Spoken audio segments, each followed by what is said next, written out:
All right, Senator Manny Castro, thanks for your time. Lots of attention on what you introduced this week to downsize the legislature, basically. So I'm sure people have had a chance to read the plans, but just refresh us again on what the plans are. But more importantly, I want to know why now. So basically with this Senate Legislative Initiative 24-02, the goal is to, the whole concept of what the Senate leadership has been looking into is just cutting down the red tape, the bureaucracy as much as possible, streamlining the government, and that's why a lot of the bills that we, not just myself but other senators have been kind of pushing for, is to really kind of like look at the root problem of certain issues, and that's why the other bill with zoning, very controversial as well. But all these things that have a big impact on our government, our community, our economy. So before we're gonna right-size the government, we need to start from within. At least that's the philosophy that we try to subscribe to, is like, before you can say anything about look at your own agency, your own branch of government. It's not fair that even though what most people, maybe they don't understand, that the legislature, despite we have this many legislators, our expenditures are not as crazy as the other branches and agencies. And in fact, most of the expenditures here go back to the community, whether it's like when there's a funeral and the family is in need of assistance, we provide tents and tables, and or other activities. And you're talking about the allowances, right? Yeah, that you also get in addition to your salary. Yep. So more so the reps, because their allowances are less. I also looked at some of the comments, and I agree with some of those comments. It's like we can just eliminate the allowances, and maybe that would save money. But at the same time, if we eliminate those, we also have to.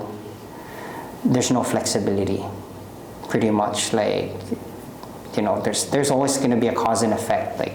A lot of our members of the community, they reach out to legislators for assistance when it comes to sports events, youth events, funeral expenses, cultural related, whether it's culturally through the different cultural groups or through the fiestas and everything. So that will take an impact. And the flexibility of some of these discretionary funds is we can execute something right there versus waiting for a PO to go through. But there's other ways to do it. For me, I feel like maybe if we just improve our process for the expenditure of public funds for the community, then we don't even need that subsistence allowance. Right. So I wanted to go back to the initiative and why did you decide to introduce this now? Yeah. Okay. So again, the root cause of because it's really not going to save like 1.2 or 2 million is not a lot of money, when you're really talking about it, that's, but it's the inaction, when decisions need to be made, policies need to change, and it takes decades for that to happen. And that's the complexity of when you have a lot of legislators. It's hard to agree on things, and that's the beauty of what I like here in the Senate is there's only 9 of us, so we look at the issue for the most part. It's easier to work with each other, and versus when I was in the House, there's like 20 of us. Right. What do you have to say to, we also read some of the comments on Marianas press post, and some say this actually means less representation, because what happens if, hypothetically, all the representatives are from the same precinct, right? So, or at least a majority, or, a simple majority of them are. So what's your response to that? How it might, lessen representation for other precincts? So, with this, like, there's representation, like, if that was the case, then, like, for example, right now, see Delegate Kim Hines, she's doing, for me, like, my opinion, she's doing a pretty good job in terms of reaching out to all constituents. Congressman, former U.S. Congressman Kilili, like, it was election at large, right? But ask the voters, like Rhoda and Tinian, did they feel like they were excluded? Kilili still work hard to bring in a lot of funding to the entire CNMI. That's the beauty of election at large. It's not going to be, you're not going to see things like happening in silos, like, okay, this year it's precinct 3, or next year it's precinct 2, or like everybody has to answer to the entire CNMI. But in terms of the district level, you'll still have that at the Senate, because it's still separated by districts, right? So, I mean, at the end of the day, it's about quality representation. So the more you have doesn't mean the better. Just like money, right? Like, more money to an agency doesn't mean better results. Just look at ARPA. The federal government gave us a lot of money. What we do with that money is what really makes a difference, and how we work together to accomplish the goals. Just to clarify, are you saying that some of the members of the House are not efficient or effective leaders right now? No, I would say that if you look at history and look at the caliber of elected officials, where in the very beginning you had, very credentialed, and not only credentialed, people that went through the struggle, people that were poor, their parents were, World War II survivors, some of them maybe World War II survivors. They were not U.S. citizens, but became U.S. citizens or U.S. nationals. The caliber is what, and now it seems like just anybody's gonna run because they don't have a job, or they're asking to run because. So if you look at the caliber, that's what matters. Some in the party system, sometimes parties they just want to fill a slate so that it's control, right? But I don't know if that's a good just getting anybody so you can control the legislature, control the House. But if and that's been kind of like the tactic, like sometimes that's the tactic. But if you get really credentialed, and it's not just about people with degrees, it can be people that have common sense, have the heart, and have experience. That when I say caliber, it's really that. There are also two other things that you're proposing here. One is to authorize the Lieutenant Governor to vote in the Senate in the event of a tie. That's basically what the Vice President of the U.S. does, yeah. Right? But so would the Lieutenant Governor be like the Senate President, or only when there are ties? Only when there's an issue. Okay, so the structure of the Senate still kind of that's stays. Kind of like, again, this initiative, although it's laid out here, it's still going to go through the committee. Maybe we might not have that provision in, but that's the whole concept of putting it out so that we can get the community input, get our other colleagues here, their input, and provide a better refined product that addresses all concerns as much as possible. Right, so here there needs to be voter ratification. You say let the people decide. So maybe a little bit of Civics 101 here. Can you explain what happens now and how this will go through? If it does, how will it end up on the ballot? Like, is it going to be on the ballot next year? You know? So there was two versions of this initiative. And the first version was just to go like full unicameral. But then I kind of withdrew that draft and introduced this one instead, because the unicameral route would require more steps, right? Because it's really changing everything, and it would include even, amending the covenant, which is going to require like U.S. congressional input, and so that's kind of like why we went through this route. And then it's an easier pill to swallow for our community because we're already used to bicameral. So. And then once it gets into committee, then it has to go to the House? If it gets approved by the legislature, then it goes on the ballot. I'm not sure if it's going to go in this election or it might go next election. I need to ask that question. But basically, once the people vote on it, it's just like any other initiatives that went through. It becomes the practice, the law, and that's why like we also want to learn from the past, because this was attempted before and it had the reverse effect. So all those situations, like we kind of learned from it, and now we're trying a different approach. This is not something that's going to happen like overnight. It's not going to happen, but it's at least allowing the people the opportunity to make the decision whether or not they want to go this route.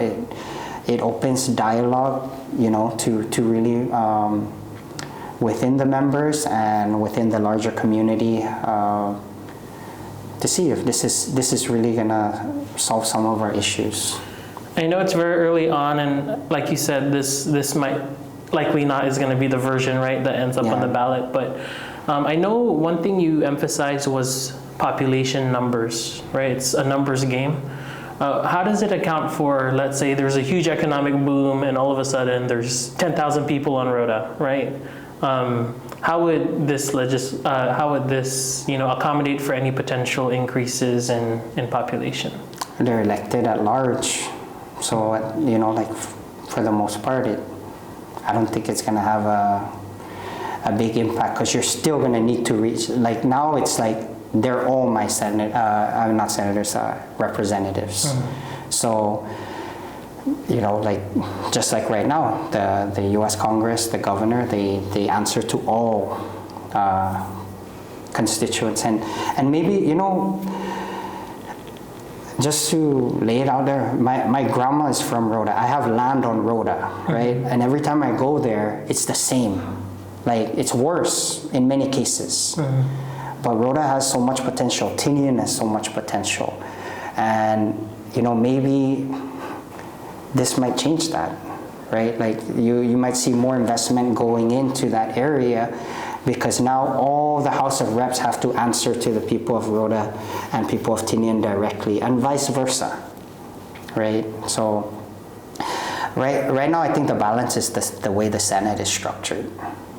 It still protects that, either way. Right, so Rhoda and Tinian's voice is not diluted. Yeah.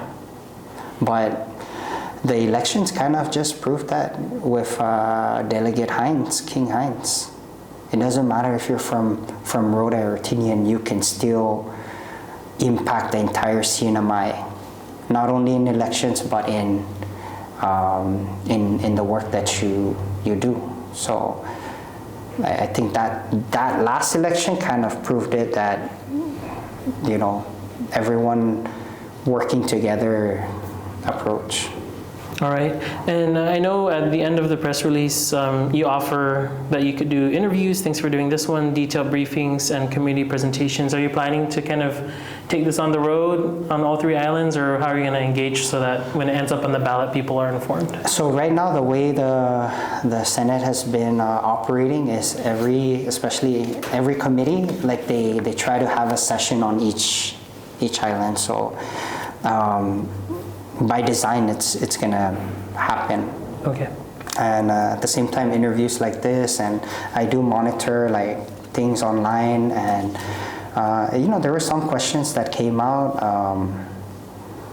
and it's also some people that have spoke out, and I'm really thankful to the people that spoke out, because they really said it, like they said everything I would have said, and it's always better when it's someone else rather than the author saying it,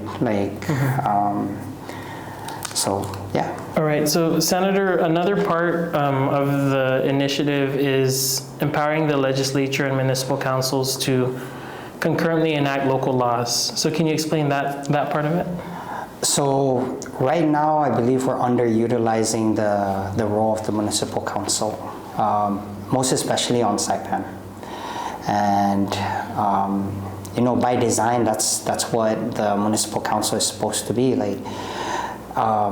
By giving the municipal council more, which is kind of like outlined in the Constitution, but allowing them more ability to initiate local ordinances and all of that, you're bringing that role closer to the people, and that way the legislature, which is more of the state level issues, can focus on state level issues.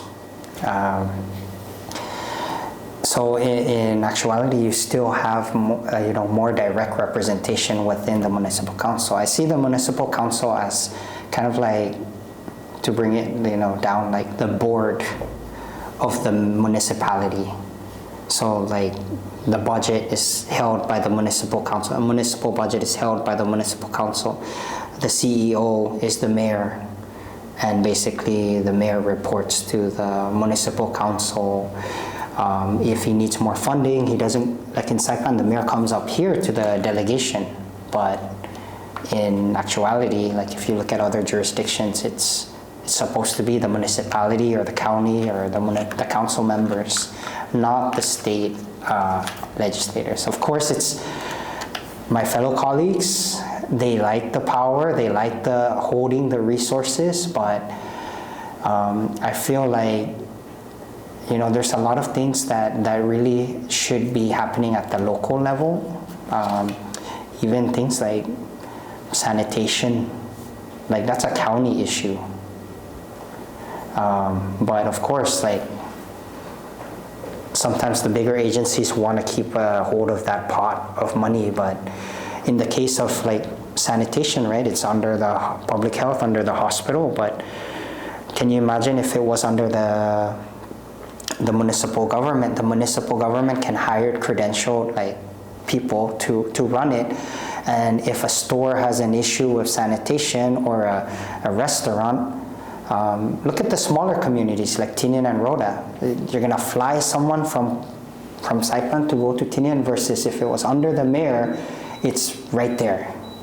The mayor would have somebody, if there's a problem, the mayor can address it, the council members. So we just really have to look at the design of our covenant, our constitution, because really that blueprint was designed for success, right? And sometimes maybe there's some tweaks we need to do, which is what this bill intends to do, is to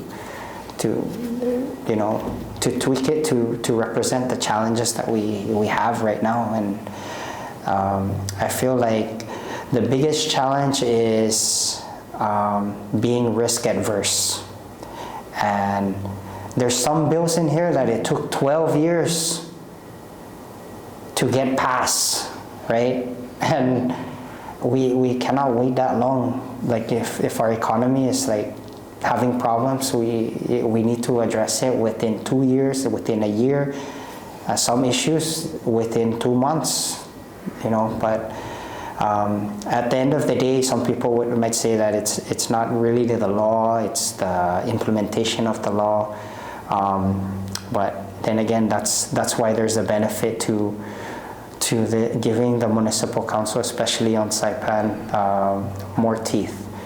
And at the same time, that would also mean that maybe more people will seek to be council members, because a lot of times some people they don't run for.